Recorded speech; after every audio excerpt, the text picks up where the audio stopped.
If I told you that my mom once smiled sweetly at my girlfriend while secretly handing her a typed letter calling me unhinged and a danger to women, would you believe me? Or would you think I'm exaggerating, bitter, or maybe just one of those dramatic Reddit guys looking for sympathy clicks? Honestly, I wish I was making it up. My name's Scott. I'm 33, and I've spent the better part of my life trying to navigate a relationship with a mother who smiles like a saint in public and slices like a scalpel behind closed doors. People love her. That's the worst part. She's charming in a way only truly dangerous people know how to be. She bakes cookies for the neighbors, remembers birthdays, donates to charities, and always plays the victim when things go sideways.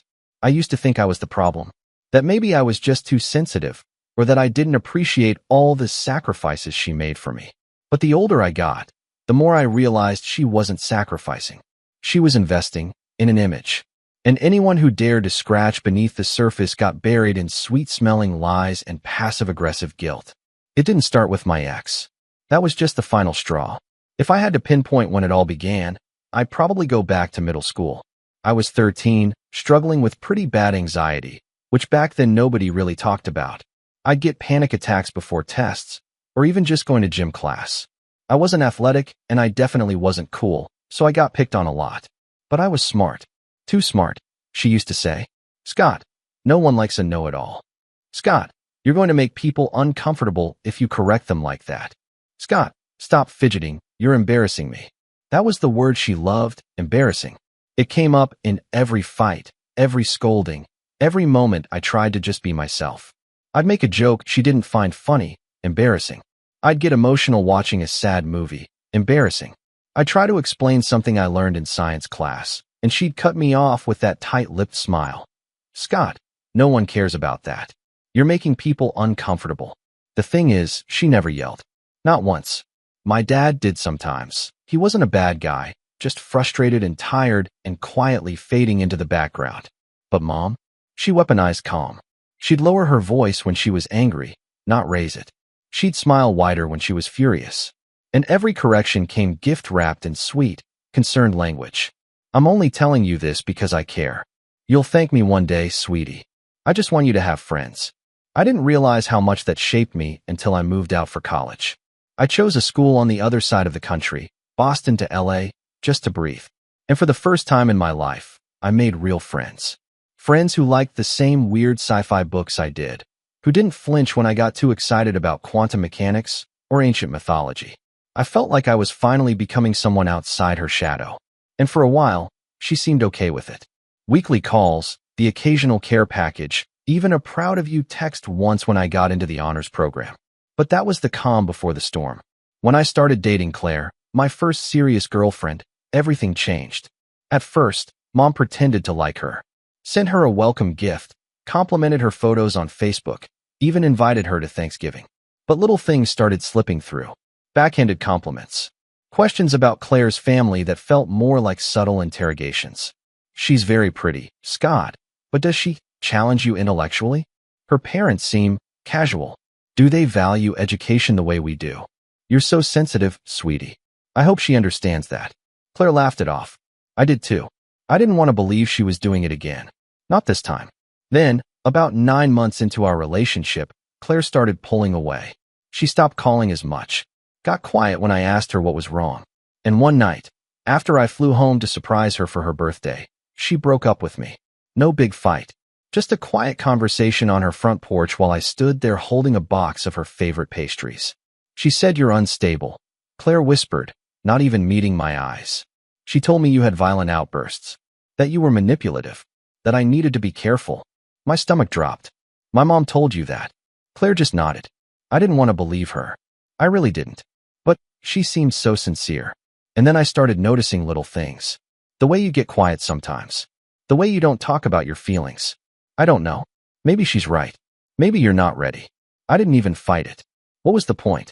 I walked home that night in the rain, suitcase dragging behind me. And for the first time in my adult life, I realized something that should have hit me years earlier. My mom didn't want me to be happy. Not really. Not if it meant I'd stop needing her.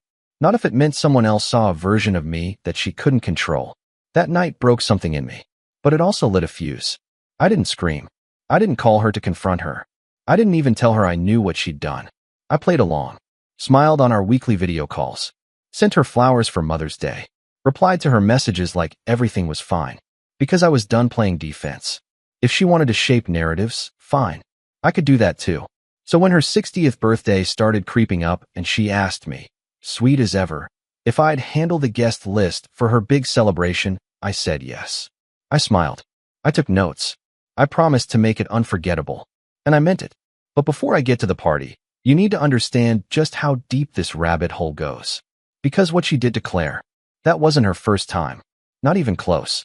And once I started digging, once I started reaching out to people from her past, the stories I uncovered made me realize that maybe, just maybe, I'd been the least of her victims. You ready for that? Because that's when things start getting messy. I kept my cool for almost a year after Claire walked away. Most people thought I took the breakup surprisingly well, and in a way, I did. I didn't spiral. I didn't drink myself into oblivion or make some grand, dramatic post on social media. But I didn't move on either. Because I couldn't. Not when the reason she left had nothing to do with who I really was, and everything to do with the picture someone else painted of me.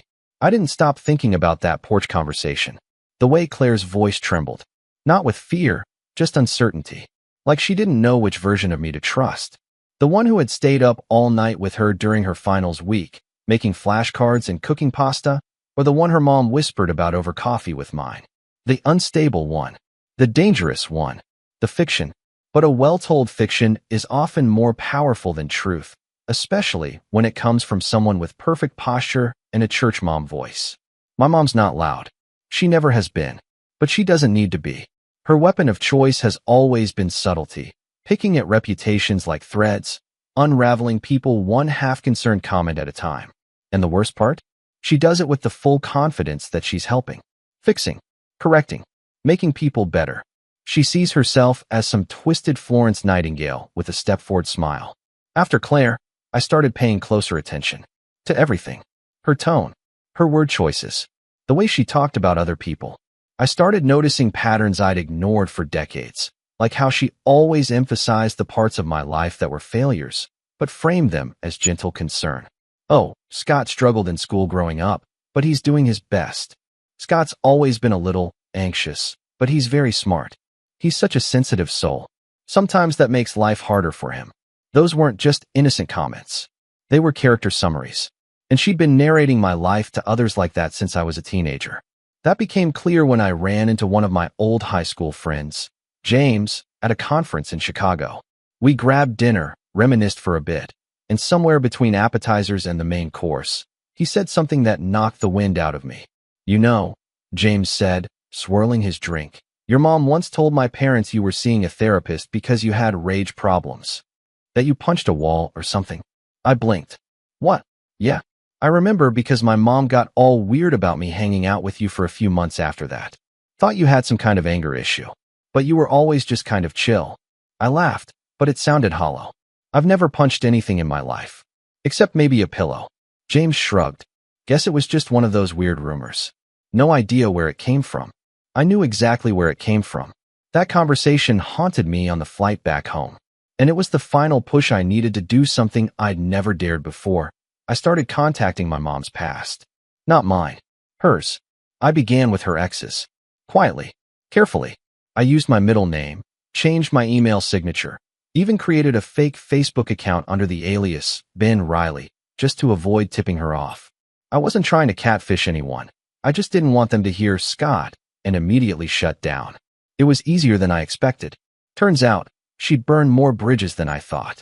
I reached out to one of her old college boyfriends, Thomas, who now ran a nonprofit in Portland. He responded within hours. Diane, he wrote. Wow, haven't heard that name in a while. I'm guessing this is about the way she sabotaged your career. I stared at the message for a full minute before replying. No, but I'm listening. He told me how, back in 1984, they were both applying for a research fellowship in New York. They'd been dating for almost 2 years, and she had promised she wasn't interested in the same program. We made a deal, he wrote. She said she wanted to stay local, so I submitted my application. A week later, I found out she had applied behind my back. Not only that, she plagiarized parts of my proposal and submitted it as her own. She got the fellowship. He didn't. And when I confronted her, he wrote, she told me I was being paranoid, that I was emotionally unstable and threatened by her success. Sound familiar? It did. Uncomfortably so. That was the first domino. Over the next 2 months, I reached out to more people, old co-workers, former friends, even a woman named Beth who used to be my mom's best friend back in the 90s. She now lived in Florida and ran a crafting YouTube channel. We FaceTimed once, and she didn't hold back. Diane destroyed my marriage, she said bluntly, fiddling with a pair of scissors mid-call.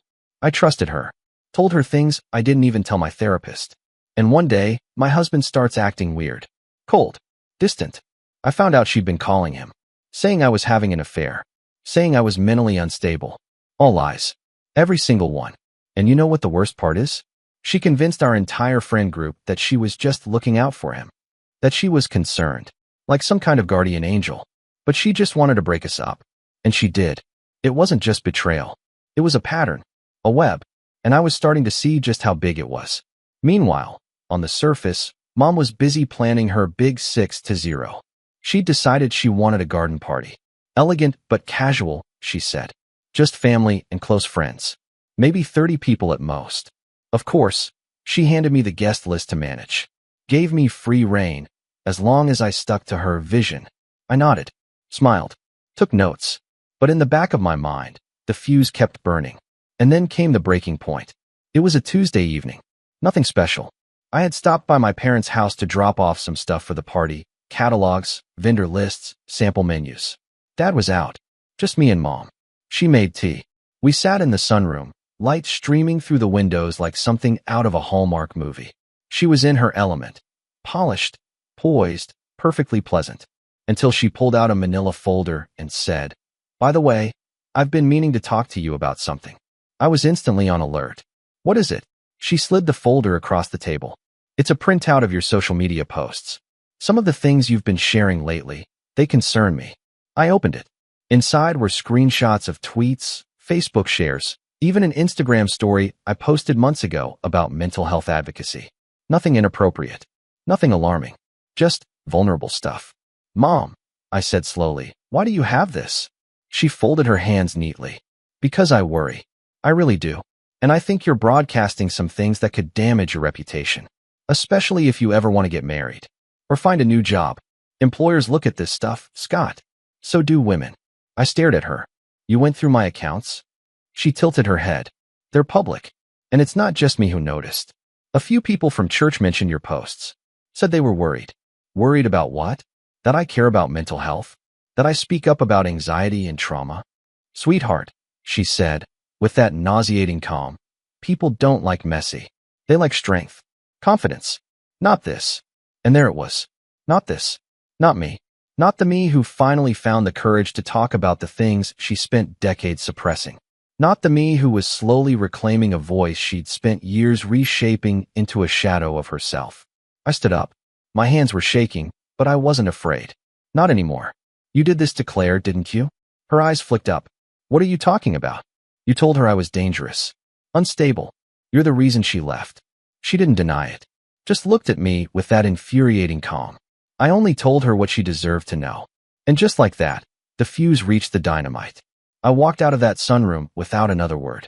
Got into my car, drove home, and sat in the dark for a long time, just letting it all settle. The years, the manipulation, the lies, the control.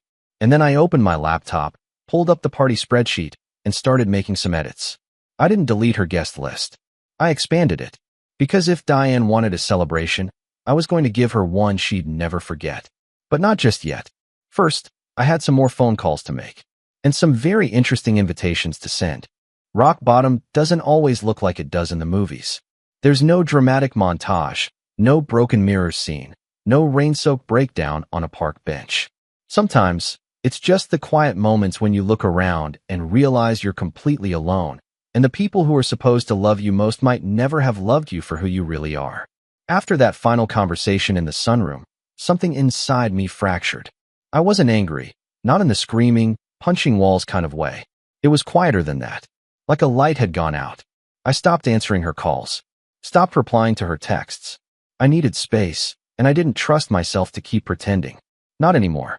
For the first time in my life, I began to grieve, not just for Claire or for the years I'd spent under my mom's thumb, but for the boy I used to be. The kid who thought if he just behaved the right way, achieved enough, stayed small enough, he might finally earn her full approval. That boy was gone. And the truth was, he'd never stood a chance. I'd like to say things got better right away, but they didn't. Not at first. The first few weeks were hard. I barely slept. Ate too much one day, not at all the next.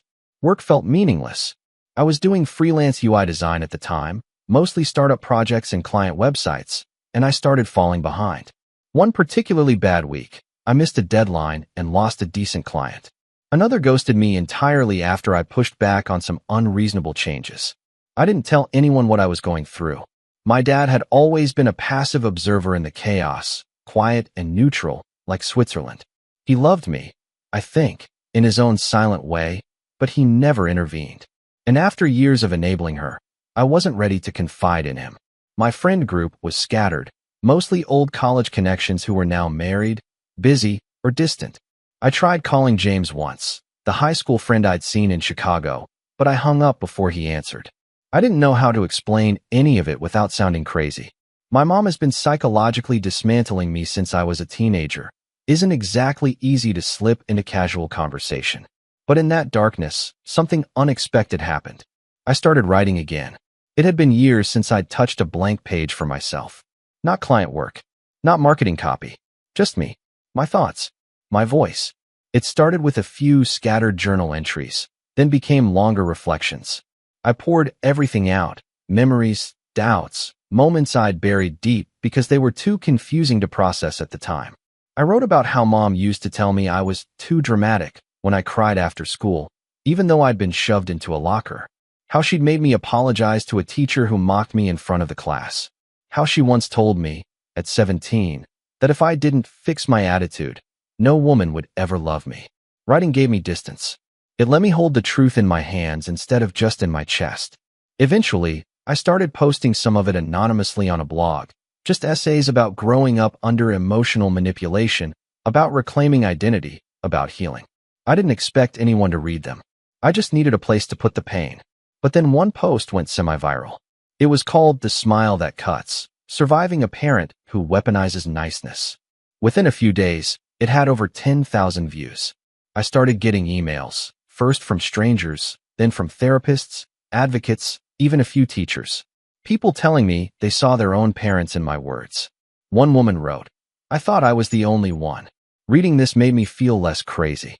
Another said, "This helped me finally explain to my husband why I'm so afraid of my mother's compliments." I was stunned, and for the first time in a long while, I didn't feel alone. That little blog snowballed. Over the next few months, I built a modest following. Nothing massive, just a community of readers who found comfort in shared experience. I added a newsletter, started posting weekly. My inbox filled with stories, raw, heartbreaking, powerful stories from people all over the world who had survived the quiet kind of abuse. The kind no one sees coming because it comes wrapped in good intentions. And here's the twist no one expected, not even me. One of those readers was an editor at a mid-sized publishing house. She reached out with a simple message. "I think you're telling an important story. Have you ever considered writing a book?" At first, I laughed. A book? Me? But then I thought, why not? So I said yes. For the next 6 months, I wrote like my life depended on it. Some days it felt like therapy, other days like surgery. I had to peel back layers I didn't even know I had. But I stayed with it. I structured the book around stories from my past, some painful, some quietly triumphant. I included excerpts from reader emails, with permission, research on emotional manipulation, and reflections on healing. I titled it, Not the Crazy One. Because for so long, that's exactly what I'd been made to feel. Meanwhile, my mom still thought I was planning her birthday. I played it cool, sent her periodic updates, asked fake questions about color schemes, music preferences, catering. She was thrilled. "This is going to be so special, Scott," she told me on the phone one night, her voice syrupy sweet. "Thank you for making it all about family." I smiled through my teeth and told her it was my pleasure. But in the background, I was building something very different. I had a second guest list now, one she didn't know about. A spreadsheet labeled Private RSVPs. It included every person I'd contacted during my research. Every ex-boyfriend, every ex-friend, former coworkers, estranged relatives, even a few people from our old church who had quietly distanced themselves over the years. Most of them said yes immediately. She always pretended to care about me, then talked behind my back. She told my fiancé I was an alcoholic. I've been sober since college. She accused me of stealing jewelry just because I wore it better than her. The stories just kept coming. Some of them asked if it was safe, if there would be any backlash. I'm not trying to start a fight, one woman wrote, but I want her to know what she did. I promised them all the same thing, no shouting matches, no drama, just a chance to speak, to be seen, to hold a mirror up to the woman who had spent her entire life polishing hers. And maybe, just maybe, shake the perfect image she clung to so tightly. But I wasn't doing this for revenge anymore. Not exactly. That had changed. What I wanted now was truth. I wanted to see her face when the people she stepped on finally stepped forward.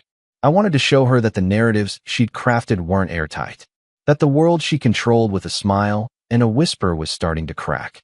And most of all, I wanted to reclaim my story, not as the unstable son, not as the embarrassment, not as the quiet kid who never fought back, but as the man who finally did. Of course, I knew there would be fallout. Maybe some family would side with her. Maybe she'd cry, spin it, double down. But for once, I didn't care. I wasn't afraid of her anymore. And that, more than any party, any book deal, any applause, that was the real victory. The rise wasn't loud. It was a quiet, steady reclaiming of self. And with every chapter one wrote, every invitation I sent, every email I received from someone who had survived a Diane of their own, I grew stronger.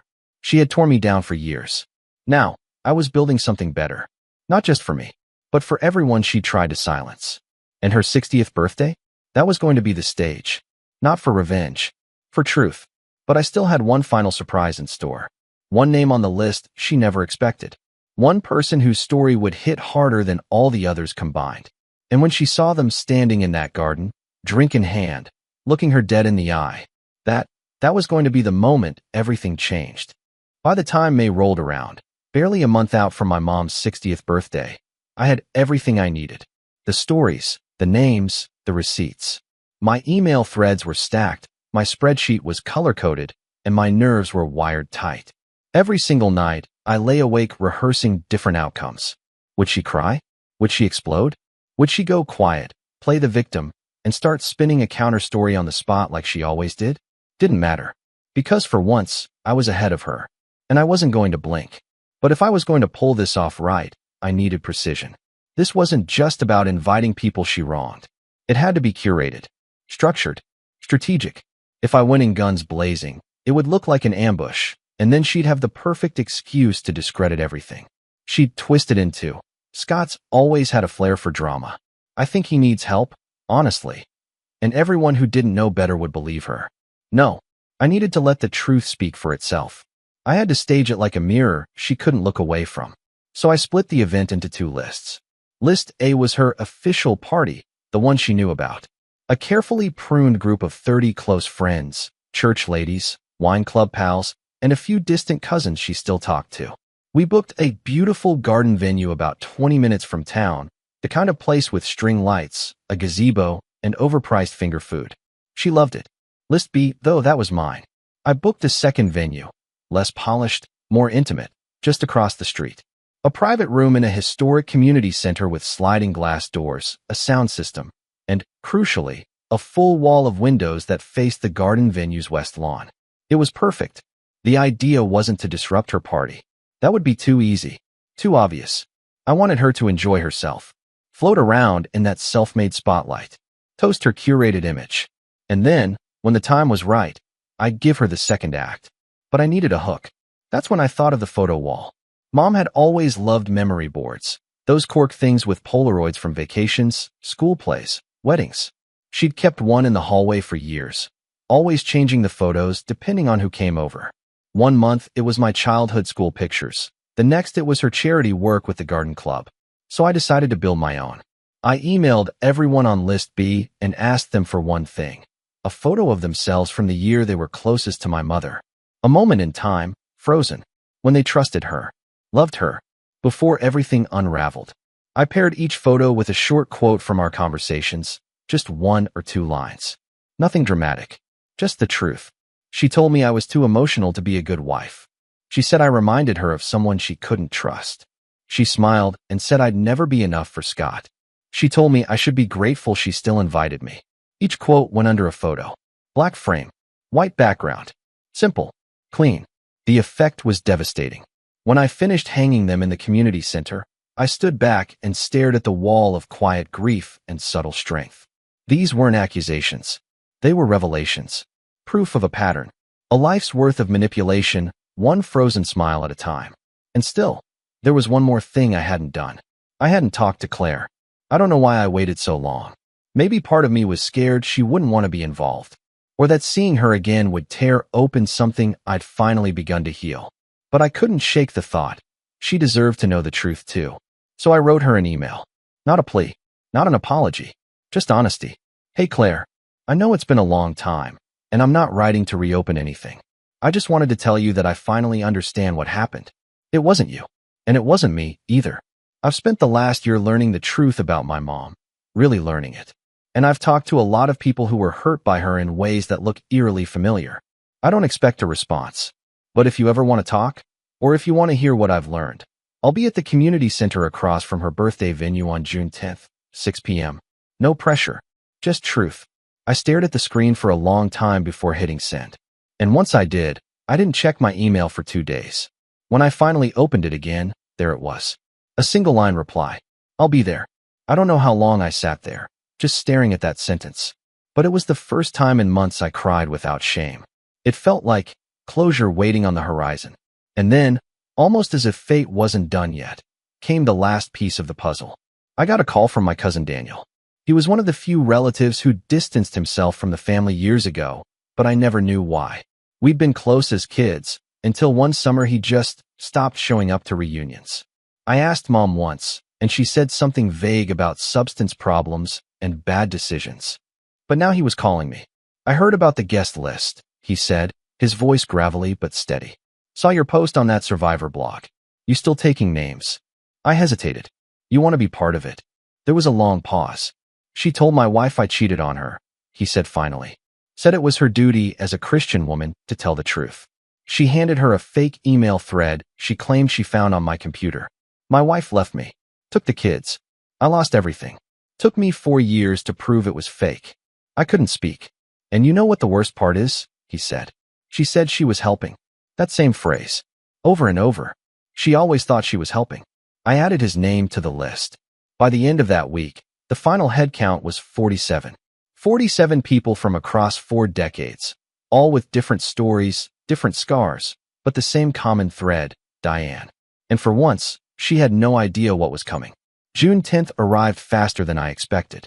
The weather was flawless, blue skies, golden sun, a breeze just strong enough to keep the heat off. I arrived early, dressed in a simple gray suit. Not flashy, just clean, professional. I greeted the catering staff, confirmed both bookings, did a sound check in the community center, and helped the AV guy set up a screen for a short video montage I'd edited together. And then, I waited. People started trickling in around 5. Beth, the ex-best friend with the jewelry accusation, brought cookies. Thomas from Portland gave me a tired hug and said, "Let's do this." Even Daniel showed up, holding a single photo in his hand. Him and my mom at a family barbecue, back when he still smiled without effort. By 5:45, the room was full, quiet, charged, solemn. I gave them all a brief rundown. How it would work, when we'd walk over, how I'd introduce the night. No one was looking for vengeance, just truth. At exactly 6:10 p.m., 10 minutes after her party officially started, I stepped outside. From across the street, I could see her, radiant in her tailored sky blue dress, surrounded by laughing guests and floating candles. She looked happy, perfect, in control, and then her eyes landed on me. I smiled. She didn't. I raised a glass and nodded. And then I turned, and behind me, one by one, people began filing out of the community center. A slow, solemn line. No banners. No signs. Just faces. Familiar faces. One by one, they crossed the street. And her smile began to fade. She looked confused, then wary. And then, for the first time I could remember in years afraid. But we weren't there to attack. We were there to speak. And as the final guest stepped forward, Claire, dressed in white, eyes steady, I knew we were ready. It was time, but I hadn't even delivered the first speech yet, and she had no idea how deep this truth was going to cut. The silence when Claire stepped onto the lawn was absolute. Conversations froze mid-sentence. Champagne flutes paused in midair. All eyes shifted from her to my mom, who still stood beneath a floral archway with her hand on her hip and a birthday corsage pinned perfectly to her shoulder. For a second, I thought she might faint. Her expression didn't crumble, it calcified. Her smile vanished, her eyes narrowed ever so slightly, and her back straightened like she was preparing for war. She opened her mouth to speak, but then she saw the rest of them. The line of people following Claire like shadows of a past she had buried in polished politeness and whispered gossip. 47 people. Some in heels, some in sneakers, some in stiff blazers that hadn't seen daylight in years. All of them here because of her. She blinked rapidly and took a small step back, trying to reassert control. "What's going on?" she said, aiming her words past Claire and toward me. Her voice was still syrupy, but it cracked slightly around the edges. "Scott, what is this?" I stepped forward, not angry, just calm, clear, grounded in a way I hadn't been since I was a kid. "It's your birthday, Mom. You said you wanted it to be about family." I turned to the small crowd now gathered. Some of her friends were murmuring. A few looked confused, others uncomfortable. Only a handful had the good sense to excuse themselves and pretend they didn't see anything. The rest stayed, the kind of people who slowed down when they pass a car wreck. "Everyone," I said, projecting just enough to carry across the lawn without shouting, "thank you for coming. This evening, we're here not just to celebrate my mother's 60th birthday, but also to acknowledge the impact she's had on the lives around her." My mom's lips parted. "Scott," she hissed, low and sharp. "What are you doing?" I ignored her. I gestured behind me. These are people my mother has known, some briefly, some for decades. Each of them has their own story. Each of them was affected by her choices. Tonight, we're giving them a voice. Claire stepped forward. She didn't look at me. She didn't need to. Her eyes were locked on my mom. "When I first met you," Claire said, "I thought you were elegant, warm, generous. You made me feel like part of the family." Mom swallowed hard. "And then, slowly, you made me feel like I was wrong. You told me Scott was unstable, that he had a history of episodes, that I should keep my distance for my own safety. And the way you said it, it wasn't dramatic. It was gentle, like a concerned nurse giving bad news." Claire took a breath. "But I've spent the last year learning the difference between concern and control. And now I know, what you did wasn't protection. It was sabotage. You poisoned something real because you couldn't control it." Someone gasped. Mom started to speak, but another voice cut in. It was Beth, the ex-best friend whom Mom had accused of theft. "She did the same thing to me," Beth said. "We were best friends for 10 years. Until I got engaged. Then she started planting seeds, about my fiancé, about my character. She told him I had a pattern of instability. He left me 2 months before the wedding. Now my mom was visibly shaking. She turned to the nearest cluster of friends, the church group, trying to rally support. "This is ridiculous," she said. "They're twisting things." I was trying to help. "Really?" said Thomas, stepping forward. "Is that what you were doing when you stole my research proposal in college and claimed it as your own?" Her head snapped toward him. "I lost the fellowship," he said. "You got it. And when I confronted you, you told everyone I was jealous. Unstable. Sound familiar?" The circle was tightening now. Not physically, but emotionally. You could feel it in the air, the tension, the weight of so many unspoken things finally finding oxygen.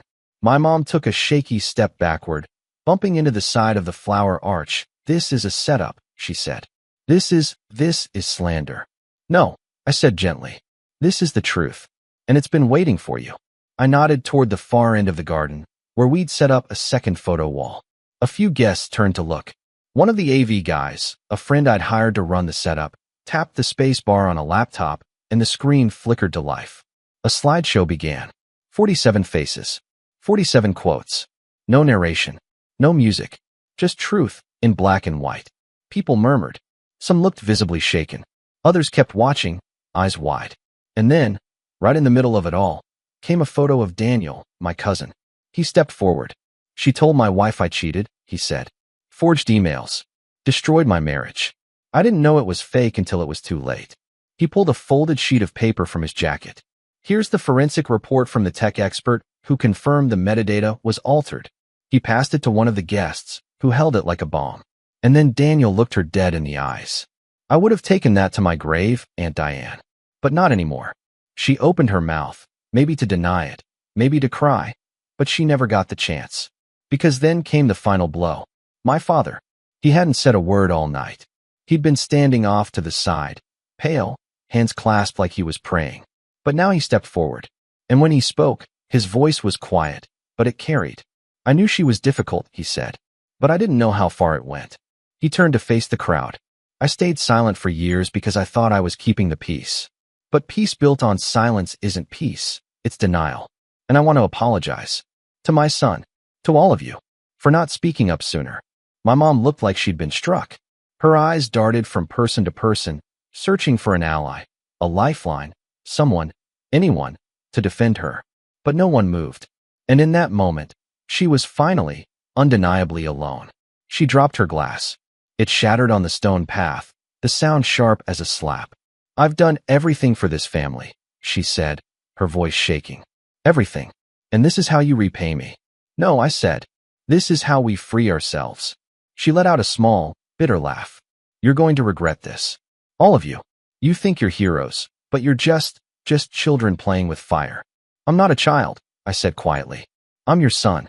And I'm finally done pretending you didn't burn everything you touched. With that, I turned away. And slowly, the others followed. We walked across the lawn in silence, back toward the community center. The string lights behind us flickered in the dusk like the last heartbeat of her empire. Some of her guests left immediately. Others stayed just long enough to say polite goodbyes, their smiles brittle, their minds clearly elsewhere. Back in the community center, people hugged. Some cried. Others just stood in small groups, breathing the rare air of vindication. The quiet hum of relief filled the space. Claire came up to me and touched my arm. You did it, she said. I nodded, suddenly exhausted. I didn't do it alone. She smiled. Still, it was brave. I shook my head. It wasn't about being brave. It was about being done. We stood there for a while, watching the faces on the wall, the pieces of a truth that had finally come together. In the weeks that followed, the fallout was swift. Mom's birthday photos never made it to Facebook. The ones she posted were heavily cropped, carefully framed, and captioned with vague comments like, an eventful night. People sure can surprise you. But the damage was done. Word spread. Quietly at first, then louder. Some of her church friends stopped inviting her to things. The wine club fizzled. My cousin Rachel stopped taking her calls. Even a few of her old allies, people who had once echoed her whispers, began to drift away. At first, she tried to regain control. She spun new narratives. Claimed she was being attacked, that we were jealous, ungrateful, brainwashed. But none of it stuck. Not this time. Because too many people had finally seen her, truly seen her, for who she was. And me? I didn't gloat. I didn't post about it. Didn't rub it in. I just moved on. I signed the publishing deal.